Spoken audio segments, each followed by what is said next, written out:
Kahulian ng nasa 2 tonelada ng cocaine ng isang barko sa South Korea na may sakay na mga tripulanting Pinoy. Ayon sa kumpanyang nagmamayari ng barko, hindi nila alam kung paano naisakay roon ang mga droga. May unang balita si Ian Cruz. Ang cargo vessel na ito na nakadaong sa South Korea natunugan ng mga otoridad na meron daw illegal na karga. Pinasok ito ng mga tauhan ng Korea Customs Service at Korea Coast Guard. Pagdating sa engine room, pumasok sila sa nadiskubreng hidden compartment sa likod at nakita ang ilang kargamento. Kumuha sila ng isang nakabalot na package na may logo ng isang luxury brand. Nang laslasin, white substance ang tumambad. Kumuha sila ng sample at doon din agad tinest. Kumbinsido sila sa resulta, ito ay cocaine.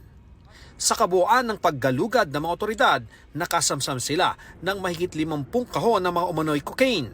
Nasa 2 tonelada ang bigat ng mga ito at itinuturing na pinakamalaking drug haul sa kasaysayan ng South Korea. Ayon sa mga otoridad, galing sa Federal Bureau of Investigation at Homeland Security Investigations ng Amerika ang tip tungkol sa kontrabando. Anila, nang galing sa Mexico ang barko at naglayag sa Ecuador, Panama at China bago dumaong sa South Korea. Iniimbestigahan na ang kapitan ng barko at inaalam kung saan dadalhin ang mga droga. Hindi pinangalanan ng barko pero sa pahayag ng kumpanyang JJ Aglan Companies, kinumpirma nilang pag-aari nila ang barko, ang Norwegian flag na MV Lunita. Di pa raw malinaw kung paano naisakay roon ang mga droga. Nakikipagtulungan na raw sila sa investigasyon sa South Korea at iba pang jurisdiction.